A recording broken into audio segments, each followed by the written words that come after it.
हैं। कपड़े वपड़े वहाँ पर प्रोवाइड किए गए हैं, पैंट शर्ट वगैरह, क्योंकि काफ़ी दिन हो गए हैं, शुरू में जो लेके गए थे वो तो अब ज़ाहिर सी बात है टाइम ज़्यादा हो गया। वही है, और हमें तो ये इतला मिलती है कि खान साहब जो है ख़ुद कपड़े धो रहे हैं, और लेकिन सुपरिटेंडेंट साहब कहते हैं जी कि नहीं, हमने वो खुद धुलवाते हैं। हमें इतला जो मिली हैं उसके मुताबिक खान साहब ख़ुद कपड़े वहाँ पर धो रहे हैं, और किसी तरह से जो है हमें कोई चीज़ अलाउ नहीं है, सिवाय हमने बुक्स भेजी हैं।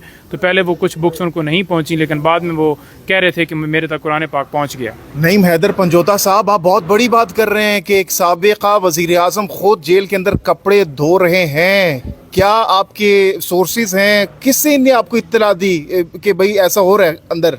जी बिल्कुल जी, इतला मिली क्योंकि 3 मुलाकातें हुई, और मुलाकात के अंदर उन्होंने ख़ुद जो है वो इस तरह से हमें पता चला है कि उन्होंने कहा है, खान साहब ने खुद बताया जी कि वो कपड़े जो है वो खुद धो रहे हैं। लेकिन उन्होंने कहा मुझे फ़र्क नहीं पड़ता कि मैं कपड़े खुद धो रहा हूँ, मैं हर चीज़ करने के लिए तैयार हूँ। इन्हें कहें कि घबराना नहीं है, मैं को नहीं घबराया हुआ। अच्छा ये बताइएगा कि खान साहब को जैसा कि आलू वाली बिरयानी बहुत पसंद है, तो क्या जेल में उन्हें आलू वाली बिरयानी प्रोवाइड की गई है या उन्होंने कोई डिमांड की आलू वाली बिरयानी की? देखें, उनकी डिमांड या हमारी डिमांड सिर्फ़ और सिर्फ ये है कि उन्हें खाने के अंदर जहर ना दिया जाए, महफूज खाना, जो कि उनके घर वालों ने भी ये कहा कि उन्हें महफूज खाना जो है दिया जाना चाहिए। और उसके लिए हम ये नहीं कह रहे कि कोई आलू वाली बिरयानी की इजाज़त दें, बल्कि हम ये कह रहे हैं कि बेशक दाल की इजाज़त हो, लेकिन अगर हमें ख़ुद घर से बना के हम भेज दें, या फिर वहाँ पर हमारा अपना बंदा जो कि अपनी कस्टडी में बनाए। और जो जैसा कि सुपरिटेंडेंट साहब से भी मैंने कहा कि उनको वहाँ पर जो है कुक रखने की हमें इजाज़त दी जाए कि वो वहाँ पर हमें ख़तरा है। और उसने कहा कि जी नहीं, वो हम कैसे कर सकते हैं। मैंने कहा जी ऐसे ही कर सकते हैं जैसे नवाज़ शरीफ साहब को आपने इजाज़त दी थी। तो वो आगे से कहता है जी नहीं वो तो फिर हम वो तो नहीं कर सकते। उसके पास कोई जवाब नहीं था। तो लिहाजा महफूज खाना बड़ा इशू है। पहले दिन ही chief justice Islamabad High Court को इसके ऊपर फ़ौरन ऑर्डर करना चाहिए था, क्योंकि अगर एक टाइम भी एक छोटी सी जो है वो एक थोड़ा सा नवाला भी अगर जहर का उनके अंदर चला जाए या स्लो जो है पॉइजनिंग को दी जाए, तो वो कितना नुकसान है। और उसके ऊपर तो सबसे ज़्यादा कंसर्न होना चाहिए, जो अभी तक पेंडिंग है, क्योंकि चीफ साहब छुट्टी पे हैं और छुट्टियों के बाद वो केस फिक्स होगा। अच्छा ये भी इत्तलात थी, कुछ दिन पहले सोशल मीडिया पर ये खबरें गर्दिश कर रही थी कि खान साहब के साथ जो वहाँ पर दीगर कैदी अटक जेल में मौजूद हैं वो नारे लगाते हैं हर वक्त खान साहब के हक़ में।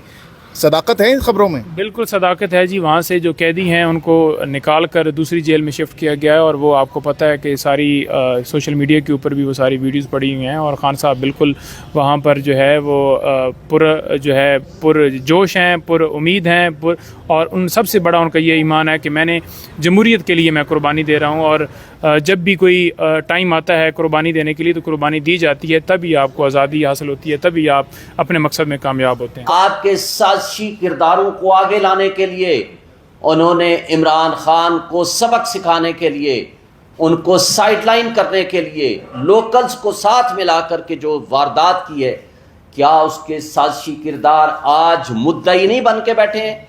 यानी जो मुजरिम होने चाहिए इस कौम के, आज वो मुद्दई बन के बैठे हैं।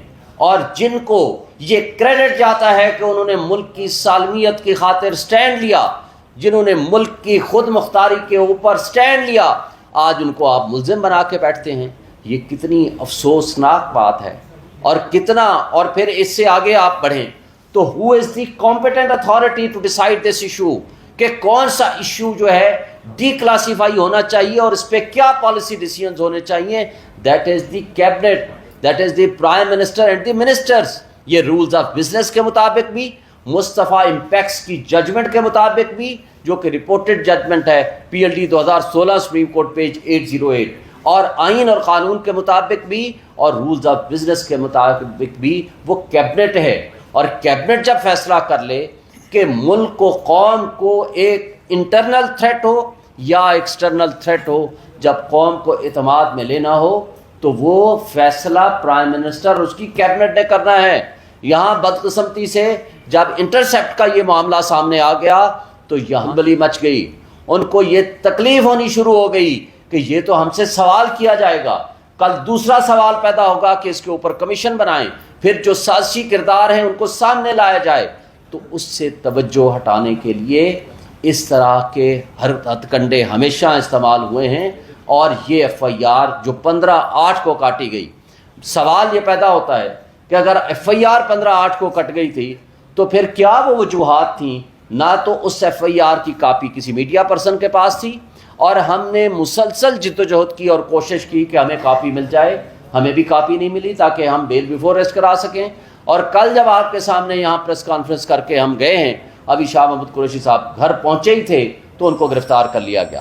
میننگ دیئر بھائی, آج وہ عمران خان کے ساتھ کھڑے ہیں, وہ پاکستان کی سب سے بڑی پارٹی کی ایک لحاظ سے عمران خان کے بعد سینئر موسٹ لیڈرشپ میں آتے ہیں. اس لیے ان کو گرفتار کیا جانا ضروری تھا تاکہ ایک پولیٹیکل وکٹمائزیشن کے ذریعے جو پی ٹی آئی کو کرش کرنے کی ایک پالیسی چل رہی ہے اس پہ عمل درآمد ہو سکے, اور اس ذریعے سے یہ سبق سکھا سکیں کہ آپ خان صاحب کے ساتھ کیوں کھڑے ہیں. پریس کانفرنس اگر ادروائز ہوتی, اگر in favour of the against the Imran Khan اور پی ٹی آئی ہوتی, تو اگلے دن سارے گناہ معاف ہو جاتے.